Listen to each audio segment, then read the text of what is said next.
What is going on, ladies and gentlemen? Welcome to the Gravity Podcast. I am one of your hosts, Chris. Thank you for choosing to tune in today. Hey, folks, I'm excited to be back at this recording process, getting to meet new people with remarkable stories, and I'm hoping they're going to bring you value as you live life. Again, what we're trying to do here on the Gravity Podcast is we're trying to identify our foundations. What are the things that keep you grounded in this world that's full of noise and chaos? There's a whole bunch of stuff that's going to want to distract you. And instead, we're hoping to keep you focused on really the important things in life. Today's individual coming on the show is Ron Vitiello. Ron served in a number of different roles. He was the chief of Border Patrol and served as the acting director of Immigrations and Customs Enforcement. He served in just remarkable ways in our government. And he's continuing to serve both by taking care of the current agents, by doing some volunteer work that him and his wife lead, and actually here pretty soon running for the United States Senate in the state of Virginia. I'm hoping you find value in Ron's story. I believe you will. But before we get into that, folks, I want to talk about Service Peace Warriors. Service Peace Warriors is a 501c3 nonprofit that's dedicated to our nation's heroes. That's right, the men and women that are returning with war-related PTSD or other injuries.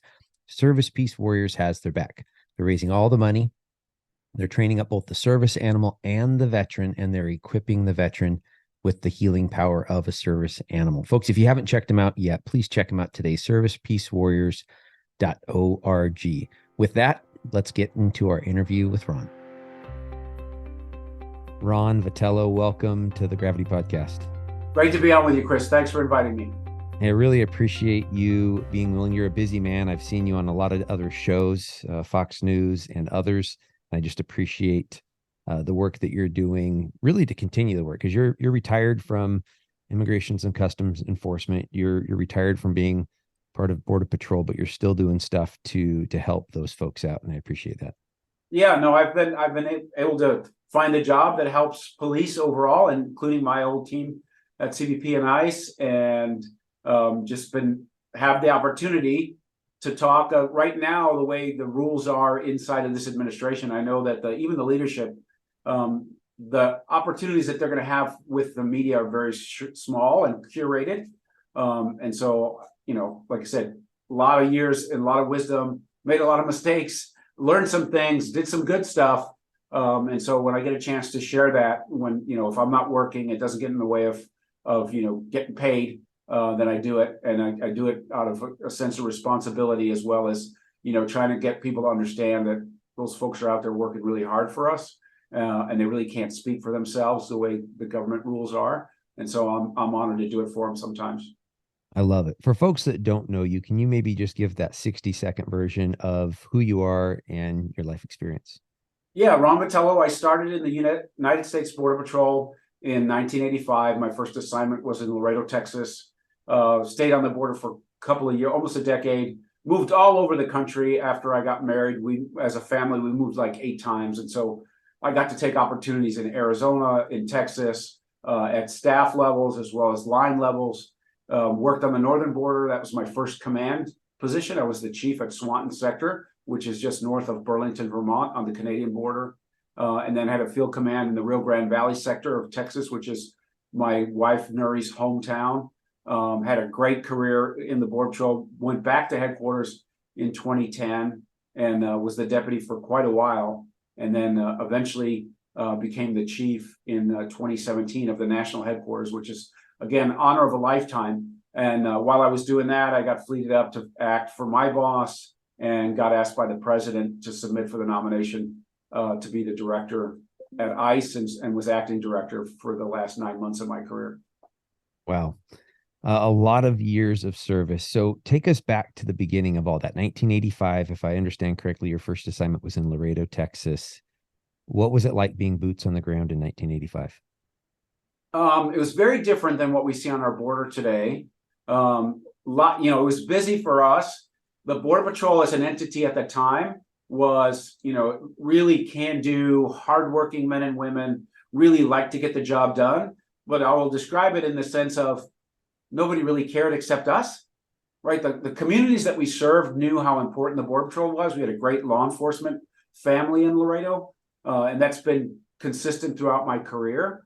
But nationally, the Border Patrol's profile was fairly small. And so how hard you worked, how successful you were was really, it meant, like, how did you show up? What was your attitude for the day? Laredo was busy to us, but nowhere near as busy as it is in a day like today, in the current scenario that they're in. So lots of people that were journeyman agents that taught me how to do the job when I was new in Laredo were Vietnam vets, guys in that era. They were probably in their 30s maybe when I started at 22. They taught me how to do the job. They had very specific life experiences, some of which translated into the job and showed me how to work the ground. Laredo is one of those places on our border where they have just about everything you can do inside of the Border Patrol.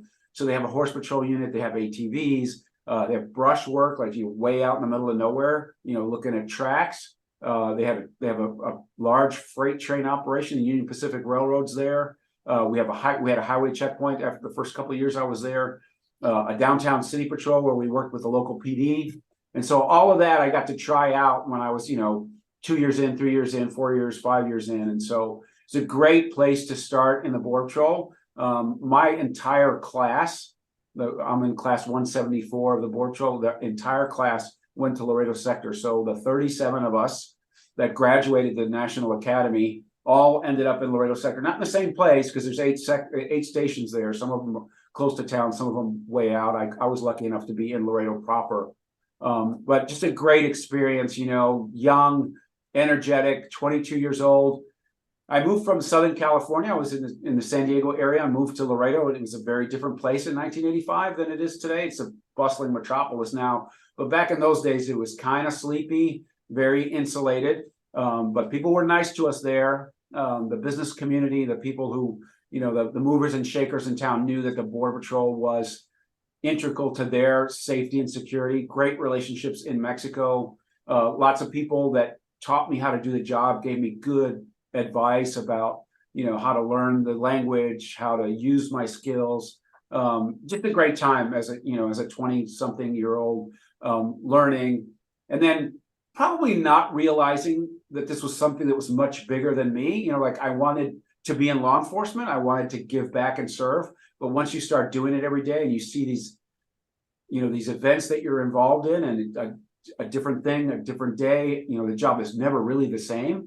And so just a great opportunity, a great learning experience, made a lot of friends along the way, and eventually met my wife there and we got married in 1988. So I had a couple of years on the job before became a husband. And then about 4 or 5 years after that, a father. We have 2 grown kids now. And so the Border Patrol, we say this, I'm sure other agencies say it also, we consider ourselves a family, the Green family. My wife spends a lot of time, later part of my career and continuing to bring families together, the people that are not on the job, and using, my influence and reputation and her, care and, what she wants to do to give back in that particular realm. And so again, you got lifelong friends that some of which I met, 30 plus years ago, and some that we're meeting just now, at some of the events we do on the border. Yeah, I realize I might be asking you to put words in your wife's mouth, but what motivated her to start serving in that capacity? And that just touched my heart because my wife has a similar vision with us moving forward after police retirement. What moved her to start pouring into the folks that were at home? Yeah, we moved back to the headquarters as a family in 2010. And there's a tradition in CBP. It was a Border Patrol tradition before the consolidation and the merger. But we would host first-year families of the fallen during Police Week, right? So we got very, very, very good at this. So it's good news, bad news. We got good at it because there was a lot of volume. There's a lot of people we were serving as first-year families. And so what we would do is we would invite them to come out. We would take them to their events. We would put them, the COPS program does thing, Concerns of Police Survivors. They have a curriculum that they go to. They're hosted by the president at the on the South Lawn of the Capitol. And we would wrap around them the whole time they were in town. One of the events was a lunch for them with leadership. And about the second year I was in, I asked Nuri, my wife, I said, look, we do a great job. These families are so thankful for being in the headquarters, meeting the leadership. We host them for lunch. But it was really the kind of, it was a little bit more like a field kitchen, it was like coolers and tinfoil and styrofoam. I said, we really need to level up this thing a little bit. Maybe you could get a couple of our friends that are also spouses of Border Patrol agents, come in and let's do some tablecloths, let's do some flowers. They all did these baked goods. And what we realized is this is the first time that she had ever interacted with the spouse, the survivors of a fallen agent. And so that touched her heart, and that put her in that mode of, I want to help, I want to do this. So we continued doing that lunch, trying to bring these volunteers in, and then started helping where we could, bringing these families together. She does other things too, like we hosted the Thanksgiving, I think the third year we were back in DC, because there's a lot of folks that are on detail. They come to Washington for a short period to do a project, and then they go back. And so they're without their families sometimes during the holiday. And so we would invite them, that I think that third year we did it, we had like 65 people at the house, all agents and their families. And so we've continued to stay in that orbit. And then now she's got this, it's a Facebook page and a social media accounts where she brings these families together to talk about what happens on the job and, how to sort through some of the problems they face as families. Small thing, like I'm moving to Holton, Maine. I've never been there. My husband has an uncle who lives in town. He grew up there. He went to summers there. And so what's the best school? Where's the best town near Holton to buy a house? What are the values? So that's real simple, like on that end of the spectrum. On the other end of the spectrum, we have these young men and women out there that, they need financial help, or they fall victim to the stress on the job, and maybe they're having a dysfunction, and they're abusing something, or they have, they're challenged mentally. And a couple of years back, and I think this is true for your former team, like when you raised your hand and said, I needed help, you got help, but it came at a cost. There were consequences to, bosses would send people for a fitness for duty. You had to go get checked out by a doc. They removed your credentials and your firearm because they didn't want you to hurt yourself. All for the reason of protecting the individual, but it felt more like we were protecting the institution. I think that the institution has gotten better at that, but that stigma still exists. And so she is another avenue for people who want to raise their hand and want to do so privately without, risk to themselves or risk to their, their career reputations. So she's helped on that end of the spectrum as well. And so we came to that part of it late in my career, but she's been a force for good inside of that orbit. And we've been trying to give back. We work with the faith community to do events on the border for Border Patrol agents. And she's kind of like she rings the bell. She tells everybody, like, I can go and I can call a friend of a friend who's a leader in sector, Laredo, for instance, and I can call the chief there and say, hey, chief, we want to do this event. It's a full day with kids, and we'll feed them and water slides and gifts. And then they'll put the word out officially, and the agents will be like, well, the boss wants us to go to this thing. We don't know anything about that. Well, she can go around that command structure and say, hey, this is for you and your children. This is a day of fun without, any burden to you, without any impact of the chain of command. And so we've done about 9 of those along the Southwest border. It's an awesome experience for someone who's been in, like me, to see these kids interacting with each other and these families hanging out, letting off a little bit of steam in a very positive environment. And so that's kind of the high end of the spectrum. That's when we're going out to these events. We're driving to the border, helping set up, helping greet people, and encouraging them to come. And so that's it's truly that labor of love, like where we get to be side by side with these young men and women and their families, because that was important to us. When we got married and started having children, we moved back to the border at the same time, and that the family dynamics changed. Like, we were always taking care of each other, the guys and gals in uniform, but once you have a family, that becomes like your extended family. That's like your brother's house. That's like your cousin's house. And so when someone's having a communion or getting married or birthdays, that's what we did on the weekends. That's what we did on our time off. So-and-so's kid was having a communion. and we would all go and, go to the mass and go home and have barbecue. And it was just, that was our lifestyle for a long time. I love, just because what I'm hearing you say is really looking at people, the agents in particular, and their families as whole people, because the reality is we are not, we're complex, right? We're diverse as a group of humans, coming together for a common mission.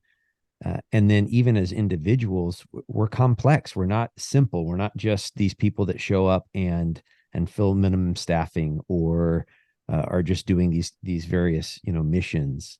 We have to look at our people as whole people. Yeah. Again, I came to it late in my career with her help, because we have a peer support program that's got a professional curriculum and people get trained.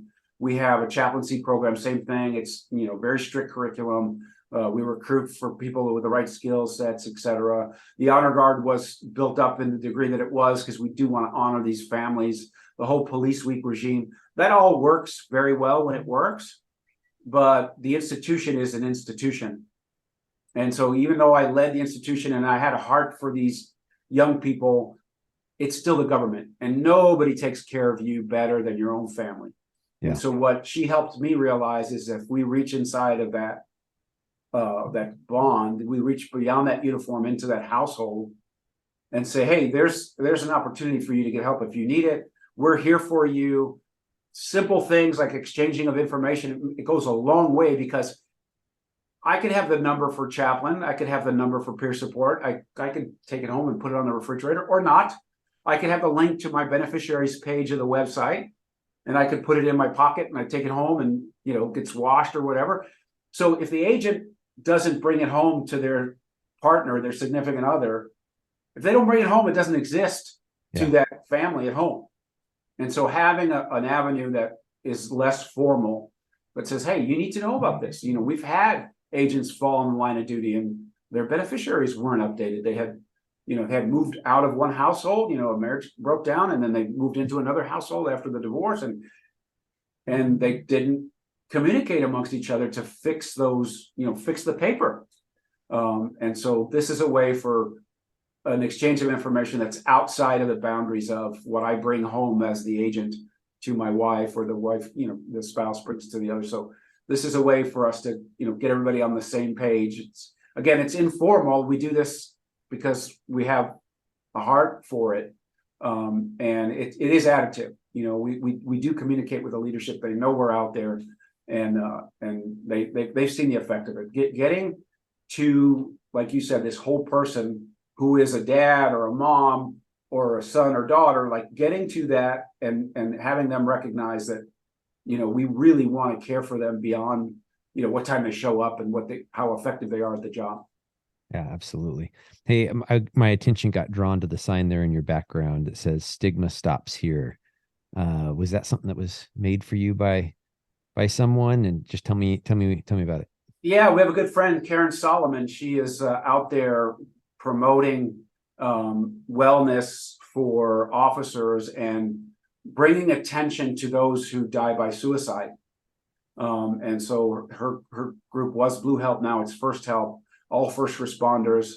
She does what Police Week does for the families of the fallen, but in the context of people who, died by suicide.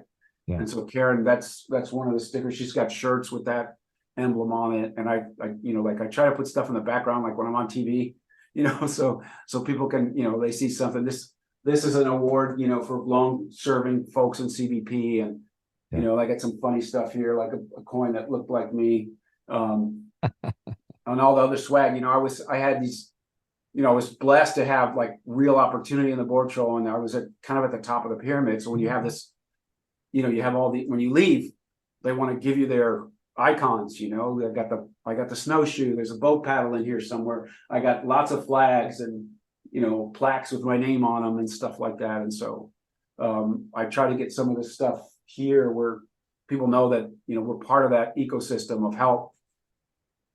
Love it.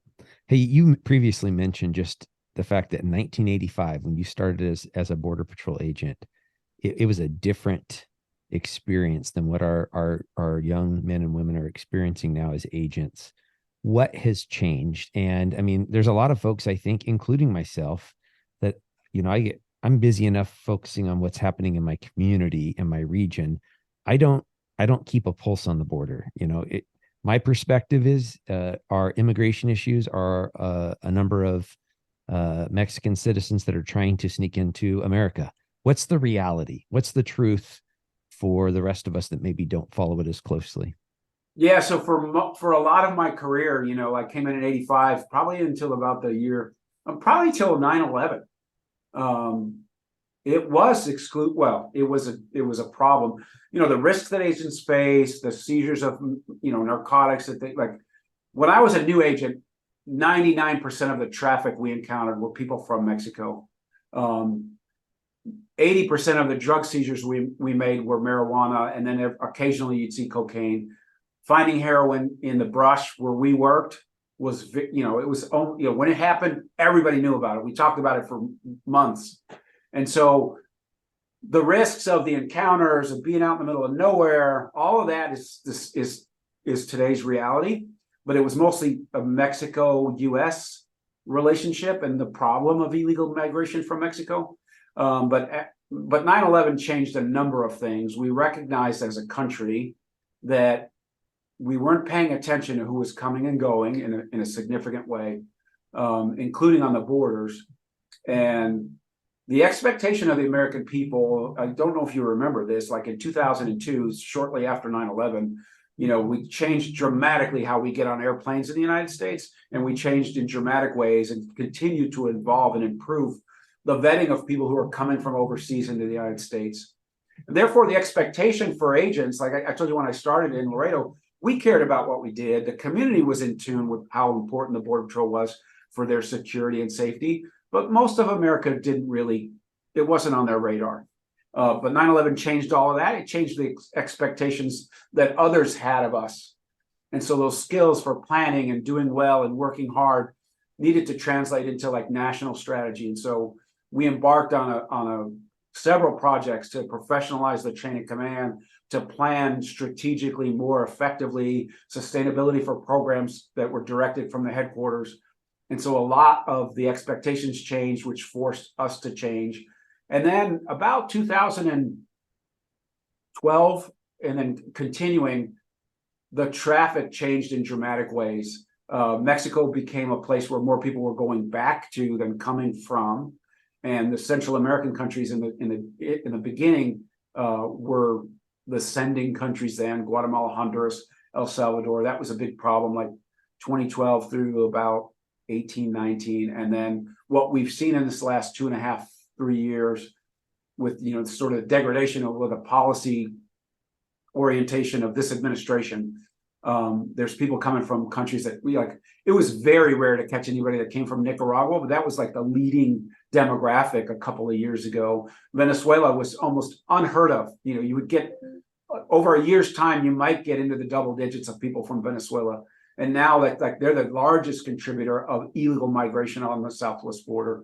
And then we're seeing a lot of Chinese. I think if memory serves, we're over 1,000% increase of, and it's mostly men from China crossing the border illegally and being encountered by CBP and the Border Patrol. And so the demographics have changed. On top of that, these cartels in Mexico have become uber powerful. They destabilize regions in Mexico. They really control everyone who steps across that border in one way or another. It's either taxed or they're in absolute control of it. And so they can destabilize the workflow.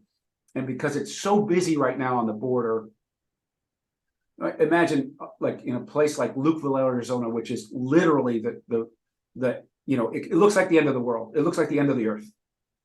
There's nothing close to it, and not a lot of infrastructure. When 100 people walk across the border near Lukeville and what they call Ajo Station in Tucson, it is a logistical nightmare.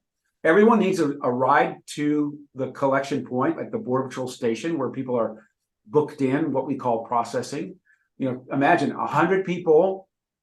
They've had a tough couple of weeks walking through Mexico or being smuggled or being, in train cars or tractor trailer rigs or who knows how, walking through the desert.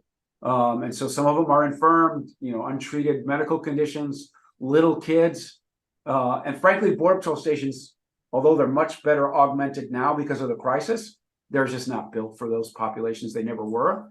And so the logistics of getting those 100 people to the place where they need to go next in the process while keeping them safe and healthy is a real big problem. So there's many men and women who would rather and should be out on patrol, looking for people who are being trafficked, looking for fentanyl and heroin and marijuana, all the other narcotics, people sneaking in, cartels taking advantage.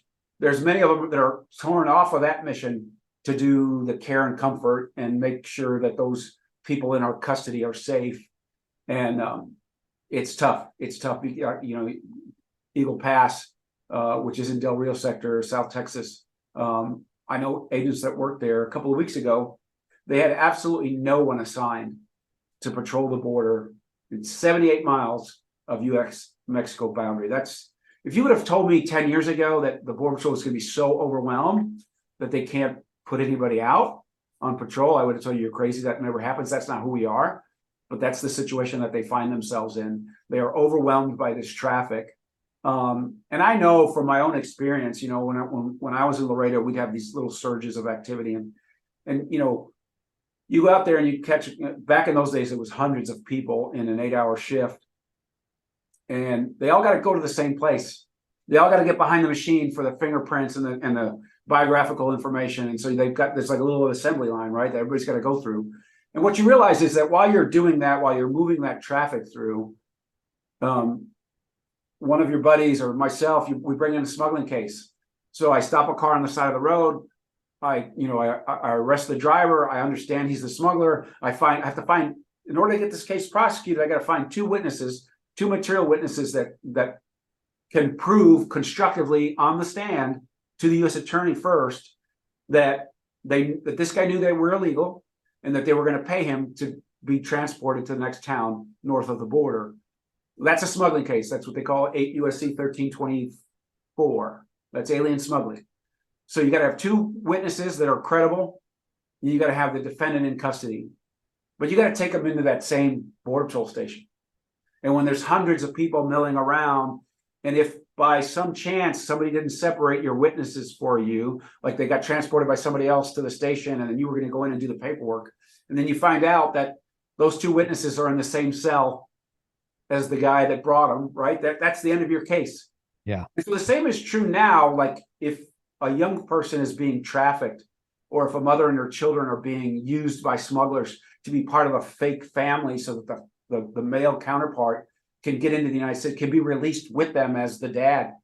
That's what's happening. There's so much traffic. There's so much going on that you're missing those signs of, oh wait, someone here is in danger. I mean, there's lots of training on how to find these kids, how to rescue them, and how to get them into treatment as victims. But if if you come to work and there's 1,000 people waiting for your attention, and then you spend all day there, you come back and there's 1,200 people, that's what's happening, right? There's such constant, traffic of encounters at the border that they're missing a lot of the narcotics that are coming in.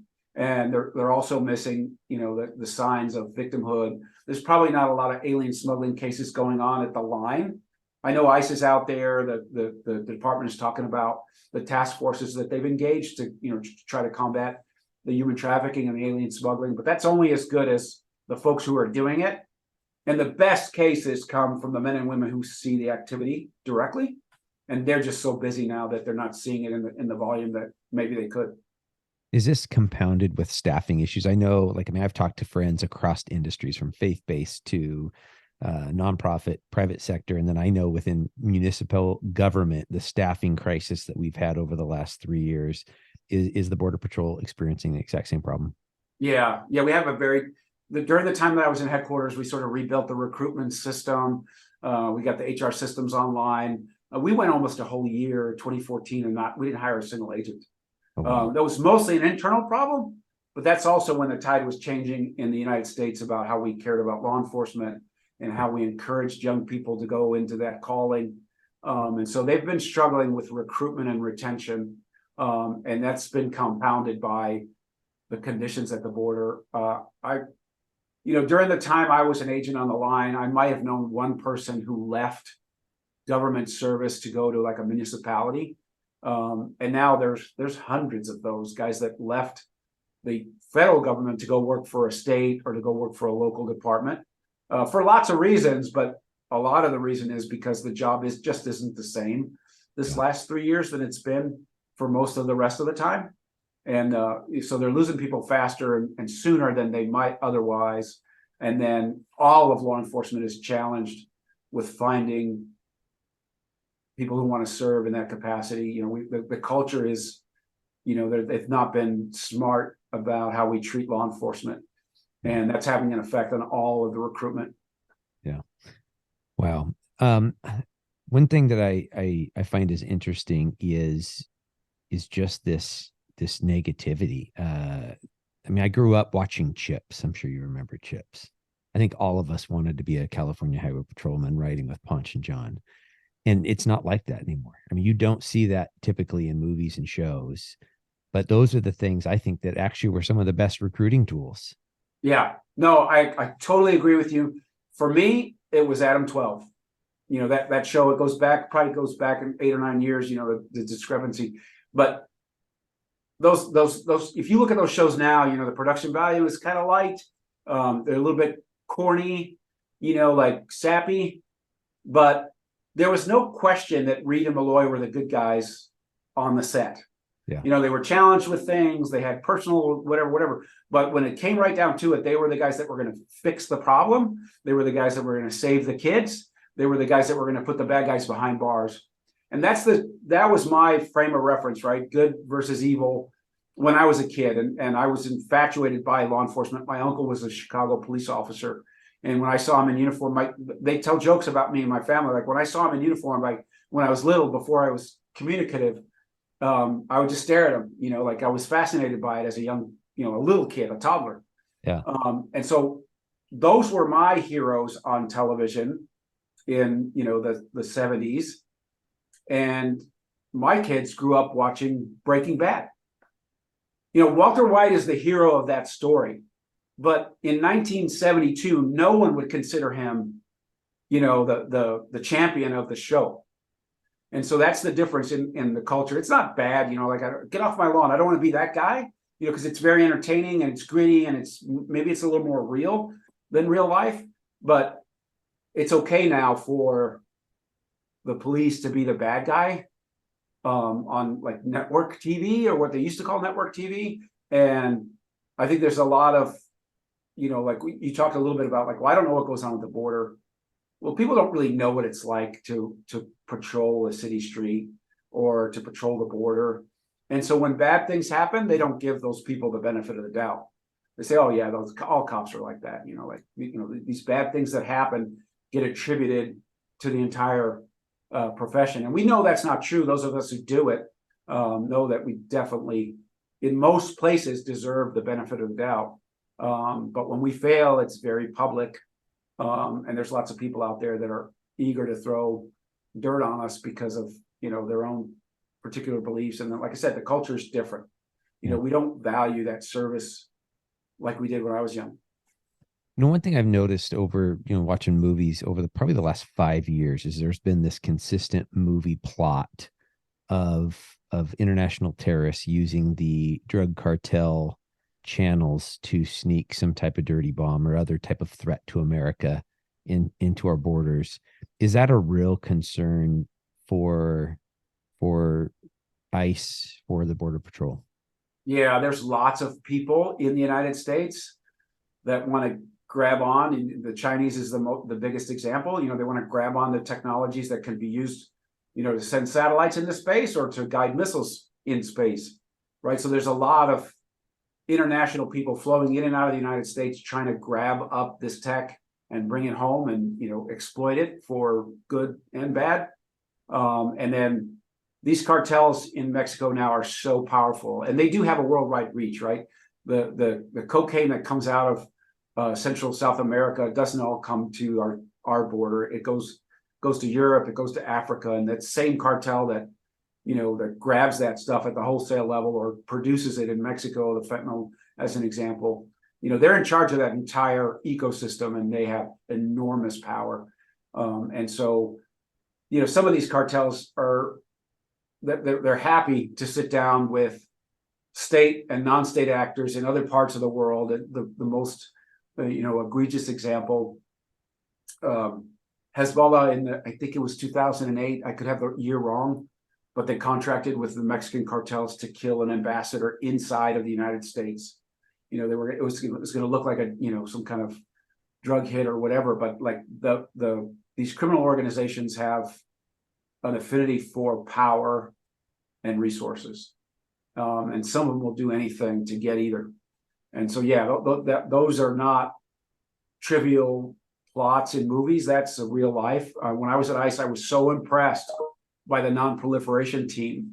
So squads of men and women who are investigating the transfer of goods, technology from company A to company B, or from U.S. to our allies in France or Israel, but then that being a front for a Russian company or an Iranian company, right? There's lots of work. The Commerce Department does a lot of this. ICE does it with them. I'm sure the FBI has cases that follow that parallel. But yes, this is a big problem. And then obviously bringing it in, we lost 108,000 people to overdose death in the U.S. last year. And so you can see how, if that substance changed and was more dangerous or, isolated to like a bomb of some sort, or, like some kind of technology, like a big bomb, whatever. That's a real threat. And we spend time drilling on it. Like I said, we have men and women out there that are looking for things like that. And the more secure the border is, the more diligent we are about vetting people who get on planes and come over here, the better off we're all going to be. That's why DHS exists. That's why, for me, it's very frustrating to see what happens on our border today, because they made a set of choices about what the policy orientation is going to be and how the law is operationalized. And we've had times in my career where people are taking advantage of the way the law works. And then we fixed it, and then it fell again, and then we fixed it, and then it fell again. And now we're in that same situation. They had a certain level of control when they started, and they just tore down all of the things that made that happen. And now we're in the worst surge ever. I mean, I think the average daily a couple of weeks ago was 8,000 people. Just imagine any entity in the United States, 8,000 people are in line every 24 hours. It doesn't matter what you're doing. If you were serving coffee or you were making widgets, you got to do 8,000 in 24 hours. That overwhelms the system as it is, even with the augmentation. And then it's enormously expensive when that many people are in your custody, because of they're human beings, right? They need things. They need to eat. They need to, clean up. They need toiletries. They need to be kept safe. If they have a medical condition, they need to be taken to the hospital. And if they're in your custody long enough, that you need a barber, you need a library, you need a dentist. All those things are happening, and then 8,000 more are showing up on the doorstep every day. So we have a struggle in finding good-hearted Americans that are willing to serve our country in these roles. And then we give them a mission with ineffective policy that makes the job almost impossible. I would even say arguably it is impossible. And then they're understaffed, just because I think that's happening across our country in general in a lot of different professions. So we'll just throw that as a general one. This is not leading to a good place, and we've already touched on this a couple of times between the Stop the Stigma sign and officers that are being killed or agents that are being killed in the line of duty. What do we need to do to help our agents? What do we need to do to better support them, those that are raising their hand and stepping up and doing the hard work? Yeah, we got to pray for them, because they're like you said, this is an enormous challenge. And then if you look at like the recruiting video for the last decade, it's people running across the desert on ATVs, full gallop of the horse, helicopter flying overhead, calling out the groups. It's all action based, right? And now upwards of 60% of the job is sitting behind computer terminal and taking fingerprints and biographical information. Next, click, click, click. It takes hours to put somebody through the system. And so, yeah, we got to pray for them. We got to pray that, people will see the light in the sense of where we are policy and how we can or can't sustain what goes on our border every day. And just, appreciate them when you see them. What I tell people that have not experienced this before, it's like, there's been some bad times. We've been, I was in a couple of places where, San Diego is a place where we weren't always, seen as an asset by the community. Tucson, we had a little bit of friction with the special interest groups and the faith community there. We sort of worked our way through it. But we've had these ebbs and flows of support, no support, trust, no trust. So we got to give them the tools to keep and curate that trust, and then give them a sense of hope in that once the policy changes, things will go back to where I think they need to be, where we can monitor and control what goes on at that border every night, and we can find the victims, we can seize the drugs, and hold to account the people who are breaking the law. Yeah. Hey, you've been very successful in your career. However, what connects with my heart more than anything else is the fact that you've been married for 35 years. How did you and Nuri stay together through a really, really tough profession? Yeah, it's not always been easy. She'll tell you, I have this philosophy that, we're not going to go to bed mad at each other. So like early on in our marriage, I kind of was moved to say, hey, look, I know I did this thing, or I know this thing is happening to us, and we need to talk it out. We need to, kiss and make up, if you will. Not that it solved the problem every single time, but we agreed that we were going to solve the problem as a team. And then she's just been enormously supportive of my career. I will tell you, I struggled my entire time in government with work-life balance. In the beginning of our marriage, it was, oh, this job is so great. I can't wait to go and get the next trail or make the next bust or get solve the next problem. So I was motivated by that activity and that sense of adventure. I mean, a lot of risks and a lot of other things, but, I was eager to do the job. And so that, that was my priority. And then when I got to a certain level of which people were asking me to solve more difficult problems, maybe not which trail to work tonight, but like, hey, we've got this program, it's unsustainable. We're not going to function as a unit if we don't fix it. And so then it became a challenge of like, hey, like I know how to do this. There's a challenge over here in the community in Nogales, Arizona. I know I've got some skills. I worked out this other problem we had with same contours. I want to go try that. And so that became the competition for my time. And the balance thing was always difficult for me, but she was always there. One example, I was in Laredo. I was a first line supervisor. I was getting ready to transfer into my first staff role. And I got a call like on Thursday at 5 in the afternoon, like, hey, there's this Congress just passed this new legislation. Enactment date is 45 days after the president signs it. We've got to train the workforce to implement these new rules that Congress has laid, these new laws that Congress has laid down. And so we've got to send 45 some instructors to the academy so that you can come back and then teach this train the trainer thing. And like, oh yeah, okay, that's great. When does it start? It's like, oh, you got to be on the plane Monday. And even though I struggled with it, I knew that when I got home and I told that story, and she'd be like, okay, pack your bag, we'll figure it out. And so there were a number of those times in my career where I said, hey, look, we've got to deploy out of town. I'm staying late. I'm gonna be here, until everybody's had dinner and gone to bed and those kinds of things. And so ensuring that we're on the same page for the hard and the easy, and then just supporting each other where we could. And there's really more her toward me. I mean, I married up, there's no question about it. But it's a team sport for sure. Yeah. Yeah. Well, first responder spouses, I think, are the unsung heroes. Huge shout out to them just because they do so much to support us in carrying out the mission.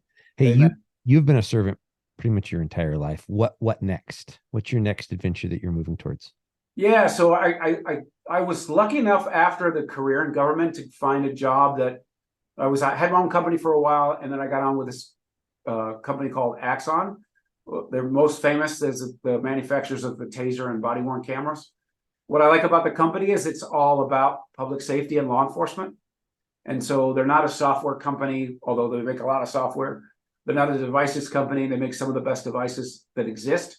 But their mission is to serve cops, make them better, workflow, safety, less than lethal. So it's been a really great place to be. But I just started the largest volunteer project in my life. I'm 60 this year. I put in to bid to run for the U.S. Senate in Virginia against Tim Kaine in 2024. So we're in November. In June, there'll be a primary for the Republican competitors that I'm in this race with. And then the general election will be in November. At the same time, we're going to vote for a president.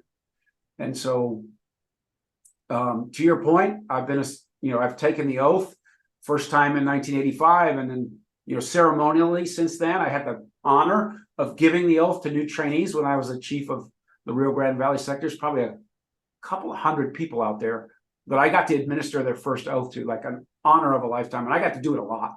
Yeah. And so what I realized going through the nomination process for the time that I was at ICE, I had always interacted with the Hill, both in the House and the Senate. But when I was at the point where, on behalf of the administration, on behalf of the men and women at ICE, I was seeking the nomination, which means I had to get senators to vote for me in the committee and then on the larger floor of the Senate. It changed the way I saw politics. It changed the way I saw those personalities. It changed my relationship with them. And what I realized is there's probably too many of them that are there for them and not there for us. It might not started that way, but it's quite obvious when you have some of these intimate conversations about their vote. And so I prayed about it a lot, really had to convince Nuri that this was something that was meaningful and that we could do together. It was really a two-person show from May to August. But we've got it kicked off. We've got the website up, Chief Vitiello for Senate.org. It's all one word, FOR for Senate. And the government knows I'm running. We're appearing as a candidate. We're doing a little bit of a kickoff on the 14th here in Alexandria. We're going to invite friends and family to stand in front of the flags and, talk about my vision for the state, my vision for the Senate, what I think I can accomplish. Remembering the oath that I took, understanding there will be a new one and what that means to me in service and working hard for people and trying to lead. So that's what we're doing. That's the next chapter for us as a family and myself individually. Love it. What other ways can people follow you? Obviously the website. Are you on the different social media platforms as well? Yeah, we're on, it's all the same. Chief Vitiello for Senate. We're on Facebook, Instagram. I'm at Chief Vitiello on Twitter. Some of that, to be frank, is done by the campaign. But on the Twitter, mostly that's me. And then we cut and paste from the other ones from the digital people that we're working with. And they've been great. First time candidate, big office with lots of responsibilities. And so I'm learning quite a bit on how this all works. But it requires a team of people who kind of know the path. Not a lot different than when I was a trainee agent. I had it was mostly guys then, showing me the work. And so now we're in that same kind of situation where I'm asking for advice of people who have walked the path. And that's what we're doing. Chief Vitiello for Senate.org. You can find out more about me, find out about the campaign. And as we travel the state and talk to people, we'll be adding to that content just to demonstrate to folks I understand what's going on. And I think I have a unique perspective to be in that orbit and help and serve in a different way. Love it. Well, for the listeners, look down in the show notes. You'll find all of those links down there. And I got to tell you guys, for the listeners, Ron and I haven't known each other. We don't even know each other that well, but we first met a couple weekends ago at a charity fundraiser. And I've got to watch this man when he doesn't realize that I'm watching him, and he is a humble man. And the things that he's talking about in caring for people, I've seen just in the glimpse, the little bit I've seen of you, Ron. So thank you for what you do, and just continue to follow God's leading as you go forward. Yes, with his favor, everything's possible. And yeah, no, I feel, I'm blessed to try and do this. And I have all reason to believe to be successful, but not without that favor. Yeah. Well, Ron, time is my greatest commodity. I can't make more of this stuff, and you've given me a lot of yours. Thank you so much, brother. No, it's good to be with you. Thanks. Have a great day. Wow, folks, what did you think about Ron's experiences and his heart? That's what really came out for me in the podcast, is his wife, Nuri, and his heart in the way that they loved on and cared for the people that they were responsible for when he was serving within his roles in the government. But then let's take the word "but" out of there, and how they continued to serve as they left that official position. Folks, Jaimie and I want to hear what you're thinking of the podcast. How are we doing? We're constantly trying to make this better and be a resource for first responders and military. There's a few different ways that you can communicate back to us. First and foremost, please follow us on whatever podcast platform you're consuming this on.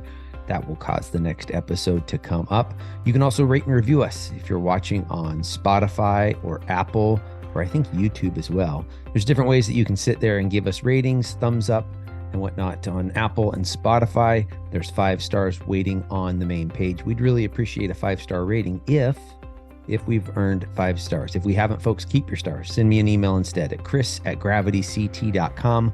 Let me know how to make a better future Marriage Monday topics or guests for me to interview. Folks, we only get to live this life once. Let's go out and take care of the people in our tribe. Take care of each other. God bless.